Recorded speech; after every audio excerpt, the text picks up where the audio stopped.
नमस्कार दोस्तों, मैं दीपक कुमार आप सभी का स्वागत करता हूं दादाज डायलॉग में।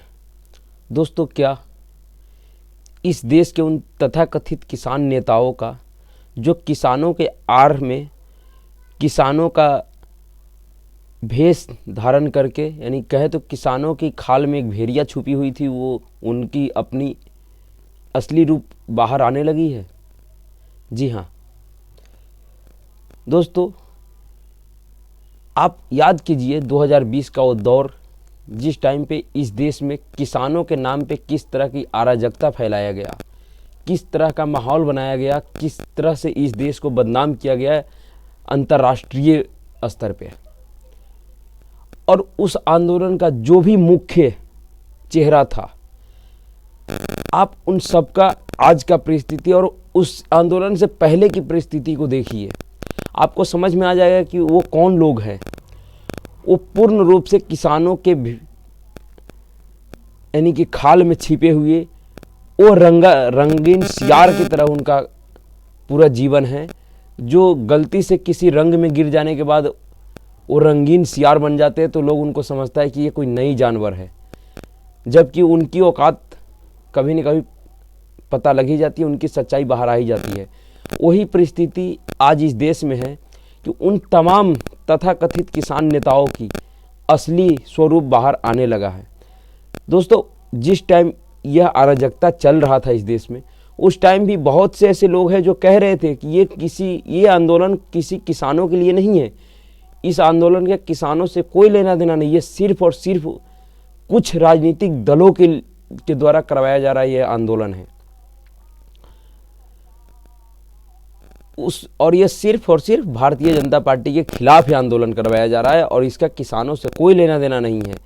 और इसका खुलासा खुद उस किसान आंदोलन का सबसे बड़े प्रणेता, जिसको इस देश के प्रधानमंत्री ने आंदोलन जीवी कहा, जो सच में ही एक आंदोलन जीवी है। अगर आप उनको, आपके पास अगर पैसा है या आप उनको राज्यसभा लोकसभा के सीट दिलवा सकते हैं, तो आप उनको अपने मुद्दे के लिए कहीं भी आंदोलन करने को कहिए, वो कहीं भी आंदोलन करना शुरू कर देगा। उनका ना कोई विचारधारा है, ना ही उसका कोई एक अपनी पार्टी है, नहीं कुछ, वो सिर्फ किराए का आंदोलन जीवी है। ये बात तो सत्य होती हुई दिख रही है। लेकिन हाँ, वो किराया भी सिर्फ उन्हीं लोगों से लेता है जिनका किराया उनको हजम हो जाए, सबका किराया भी उन्हें हजम नहीं होता। दरअसल उन किसान नेताओं की आज की परिस्थिति देखिए। आज का ये फोटो को देख के आप समझ सकते हैं कि इन किसान नेताओं का क्या स्थिति है और पहले भी थी। दरअसल इसमें जो एक किसान नेता आपको दिख रहा है, दाढ़ी मूंछों में मैला सा कपड़ा पहने हुए, उनका नाम योगेंद्र यादव है। दरअसल यह कांग्रेस परिवार की शुरू से ही एक वफादार,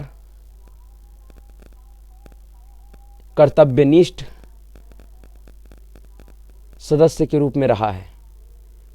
ये उस यूजीसी का सदस्य भी रहा, कई कॉलेजों का प्रोफेसर, विश्वविद्यालयों का प्रोफेसर भी रहा है, और कहा जाता है कि किचन कैबिनेट का ये मंत्री भी थे एक तरह से। जो सोनिया गांधी का किचन कैबिनेट चलता था, उसका भी ये एक तरह से सदस्य था। और ये सही है, इसमें कोई झूठ नहीं है। और आज फिर वो व्यक्ति, जब से किसान आंदोलन शुरू भी नहीं हुआ था, उससे पहले से कांग्रेस पार्टी के साथ जो इनका संबंध है, और राहुल गांधी को रीलॉन्च जो योजना चल रहा है, उसका स्क्रिप्ट राइटर एक तरह से कह लीजिए तो ये योगेंद्र यादव जी है। इन्हीं का ये सारा दिमाग है, सारा इनका ही ये बनाया हुआ एक कार्यक्रम है, जिसको सिर्फ और सिर्फ राहुल गांधी को लॉन्च करने की जिम्मेवारी दी गई है इस बार। जी हाँ, आप खुद देखिए कि जिस समय छोटे छोटे मुद्दे के लिए किसानों के ऊपर लाठियां चार्ज हो रही है, किसानों के घरों में घुस घुस के पुलिस पीट रही है, और उस समय जो अपने आप को किसानों का सबसे बड़ा नेता कहते थे, जो आपको इन फोटो में दिख रहा है, वो लोग एक राजनीतिक पार्टी की यात्रा के साथ घूम रहे हैं। और हमारे देश के किसान भी कितने भोले हैं, वो फिर भी इनको कहते हैं कि ये किसानों का नेता है। अरे किस बात का किसानों का नेता है? आप इनका जीवन चरित्र तो कम से कम देखिए, जिसका जीवन परिचय को तो देखिए एक बार, कि इन्होंने क्या क्या कारनामे किए हैं और ये किनके इशारों पे खेलते आए हैं और अभी भी खेल रहे हैं। दरअसल उत्तर प्रदेश का जो 2022 का विधानसभा चुनाव था, उस चुनाव होने के बाद योगेंद्र यादव का कुछ वीडियो आया था, उसको आप देख। किसान आंदोलन का असर है, बहुत बड़ा है, लेकिन किसान आंदोलन का असर था जमीन, चुनाव की राजनीति की जमीन बदलने में। चुनाव के खिलाड़ी हम नहीं हैं। अगर क्रिकेट की बात भी करें तो मतलब हमारा काम था रोलर चलाना, हमने रोलर चलाया। में टिकैत तो साफ साफ बोल रहे थे कि हिंदू मुस्लिम का मैच नहीं होने देंगे, भाजपा को हराएंगे। अरे हमने, इसमें कोई संदेह की बात ही नहीं। संयुक्त किसान मोर्चा ने फैसला करके पूरे उत्तर प्रदेश में ये मैसेज दिया कि इस चुनाव में किसान विरोधी भारतीय जनता पार्टी को सजा दें।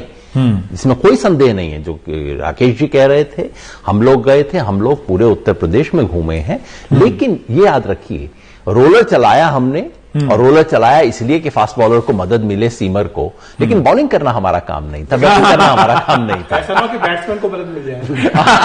ये बात देख लीजिए, इससे क्या। अब मैं समझता हूं, देखिए पंजाब में जहां तक सवाल है, किसान आंदोलन का बिल्कुल साफ था कि पूरी जमीन, जो पूरी एस्टेब्लिश पॉलिटिकल पार्टीज एक तरह से बिल्कुल डिस्क्रेडिट हो गई हैं, उसमें किसान आंदोलन की बहुत बड़ी भूमिका थी। अब उससे किसको फायदा होगा, किसको नहीं, वो अलग बात है। और कुछ हमारे साथी लोग भी बगैर पैड पहने एकदम मैदान में कूद पड़े, और हमने कहा कि ऐसा काम तो मत कीजिए। पंजाब में ही हुआ, ये उत्तर प्रदेश में नहीं हुआ है। पंजाब में बगैर पैड पहने, बगैर तैयारी किए वो मैदान में पहुंच गए बल्ला लेके, और हमने कहा ये आपका काम नहीं है, बैटिंग बॉलिंग हमारा काम नहीं है, पिच तैयार करना है, पिच को थोड़ा टेढ़ा जरूर कर सकते हैं, वो हमने किया। लेकिन कभी कभी होता है कि यॉर्कर मारने जाते हैं तो वो अक्सर फुल टॉस हो जाता है, तो फिर छक्का पड़ जाता है। और चला है योगेंद्र शायद एग्जिट पोल में कहीं। बैटिंग बॉलिंग वालों से हमारा कोई संबंध नहीं है, लेकिन हाँ, पिच हमने तैयार की। उसके अंदर हमने जो बंगाल में भी किया, बंगाल में हमने जाके खुल्लम खुल्ला कहा था बीजेपी को हराओ। अब इसका मतलब ये नहीं कि टीएमसी की जीत का क्रेडिट हम लेना शुरू कर दें। काम टीएमसी ने किया, खेल उनका था। टीएमसी, कांग्रेस, लेफ्ट खेलने वाले ये खेल थे। हमने पिच तैयार की, और पिच का कुछ ना कुछ असर रहा होगा, और असर उत्तर प्रदेश में भी होगा। और केवल पिच से मैच का फैसला हो जाए, ऐसा तो कभी होता नहीं। प्लेयर तो खेलना तो पड़ेगा। एक छोटा सा ब्रेक लेने मन तो पहले से बना रखा था। देखिए उत्तर प्रदेश में मैं काफी घूमा, बहुत साल बाद, तसल्ली से चुनाव आंदोलन के बाद हमने कहा चलिए घूम के देखते हैं। किसी से आप बात कर लीजिए, मैं दो बात बताना चाहता हूं। तसल्ली से चुनाव आंदोलन के बाद हमने कहा चलिए घूम। इस वीडियो को देखने के बाद भी अगर आप नहीं समझ पा रहे हैं कि ये वाकई किसान नेता है या सिर्फ एक भारे का आंदोलन जीव भी, या किसी राजनीतिक दल का एक खिलाड़ी है जो पर्दे के पीछे से रह के खेल खेल रहे हैं, तो फिर आपसे बड़ा नासमझ कोई नहीं हो सकता है। दोस्तों, इसमें जितने भी ये लोग हैं, इनके जितने लोगों का जो एक ग्रुप है, इनका सभी लोगों का पीछे बीते हुए समय में किसी न किसी पार्टी से, और अभी भी किसी न किसी पार्टी से इनका खर्चा पानी चलता ही रहा है। नहीं तो बिल्कुल ठीक बात है। हमने समर्थन की मैंने कहा करी, हमने तो दे रखा, समर्थन दे रखा। भाई यात्रा कोई कर रहा है, आंदोलन और आंदोलनकारी देश से जाने नहीं चाहिए। और ये इस वीडियो में साफ साफ कह रहा है कि हमने ये आंदोलन सिर्फ और सिर्फ राजनीतिक पिच तैयार करने के लिए किया था, जिसमें विपक्षी दल सफल नहीं हो पाए। अब इससे बड़ा क्या सबूत चाहिए इस देश के उन किसानों को समझने के लिए कि आपके नाम पे आप भोले भाले किसानों को आगे करके ये लोग किस तरह का अपना एजेंडा चलाते हैं और किस तरह के राजनीतिक दलों का चाटुकारिता करते हैं और उनको लॉन्च करने की कोशिश करते हैं। दोस्तों, आपने उस किसान आंदोलन, तथाकथित किसान आंदोलन में क्या क्या नहीं हुआ। हत्याएं हुई, बलात्कार हुए, ऐसी कौन सी घटना ना है जो उसमें ना हुआ हो। और फिर भी ये लोग, आप किसानों को आगे करके ये उन सभी दुष्कर्मों से मुक्त हो गए। इनके ऊपर कोई कार्रवाई नहीं हुआ और नहीं होगी कभी भी। एक चीज़ उस समय किसान आंदोलन में ये आंदोलन जीवी और इनके जो चाटुकार पत्रकार हैं वो भी ये कह रहे थे कि इस देश में किसान आंदोलन के दरमियान 700 किसानों की मौत हो गई। दोस्तों, आज राहुल गांधी की जो भारत जोड़ो यात्रा है ये उन सभी जगहों से होती हुई गुजर रही है जिन जगहों के लोग उस लोगों को भरम में उनको भटका के, बरगला के, फुसला के उस किसान आंदोलन में लाया गया था। उनमें से बहुत से ऐसे लोग थे जो तो अपना एजेंडा को आगे करने के लिए आए थे, और कुछ बहुत से ऐसे लोगों की संख्या थी जिनको सही चीज़ बताई नहीं गई थी, जो कानून था उसको सही से बताया नहीं गया था, उसको उल्टा सीधा बता के उनको बरगला के उस आंदोलन में लाया गया था। तो उस आंदोलन में ये लोग कह रहे थे कि 700 किसानों की मृत्यु हुई है। चलो, सरकार ने नहीं माना, गलती है सरकार की, पर क्या आपने इस पूरी राजनीति, इस यात्रा में, भारत जोड़ो यात्रा में राहुल गांधी या ये उनके जो चमचे और चाटुकार किसान नेता के भेष में उस समय जो घूम रहे थे, आंदोलन कर रहे थे, उन ऐसे किसी भी किसान या किसी भी परिवार के घर पे जाते हुए देखा जिनको ये कह दे कि हाँ इनकी मृत्यु हो गई थी और राहुल गांधी जी उनसे मिलने गए हैं क्योंकि उनकी मृत्यु किसान आंदोलन में हो गई थी? किस तरह का नैरेटिव सेट किया जाता है लोगों के भावनाओं से खेलने के लिए, लोगों में अराजकता पैदा करने के लिए, लोगों को अराजक बनाने के लिए किस किस तरीके का राजनीतिक ये लोग करते हैं, इसको आप समझिए। इन्होंने अपने मुंह से ही अपना सारा खुलासा कर चुका है, अपने कर्मों का खुलासा कर दिया।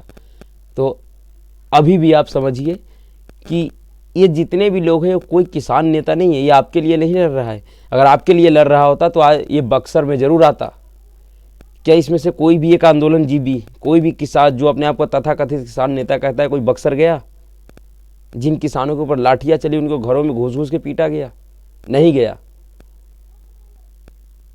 तो फिर ये किसके नेता है?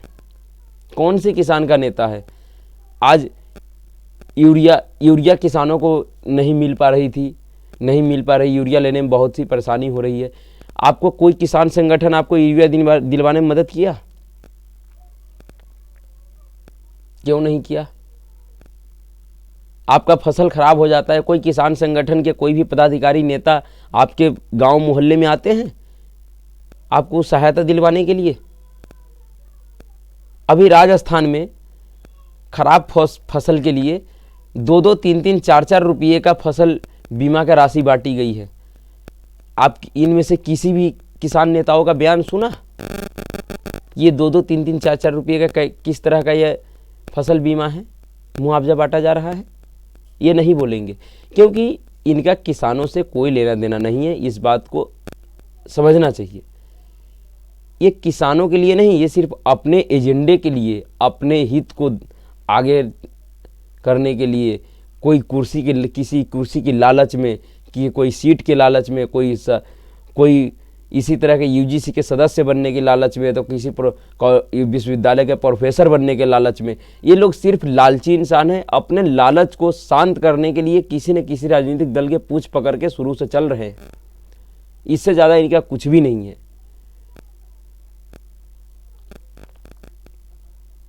राजनीति में सीधे लड़ने की इन लोगों की औकात नहीं है। इनमें से बहुत से ऐसे नेता हैं जो कई बार चुनाव लड़ चुके हैं और उनको जनता ने हैसियत उनकी बता दी है। तो ये पर्दे के पीछे से, सामने से नहीं आ पा रहे हैं, तो पर्दे के पीछे से राजनीति में राजनीतिक लाभ लेने की बार बार कोशिश कर रहे हैं, जो इनकी कोशिश कुछ विगत वर्षों से नाकामयाब हो जाती है।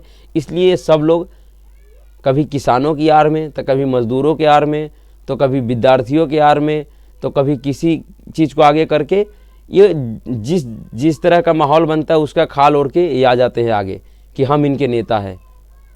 तो कृपया ऐसे नेताओं से सावधान रहिए, वरना ये नेता आपके जीवन को मुश्किल में डाल के अपना हित साध लेते हैं।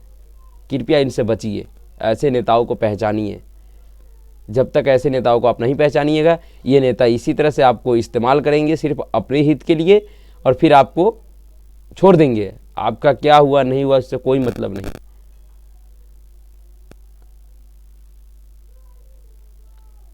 नमस्कार।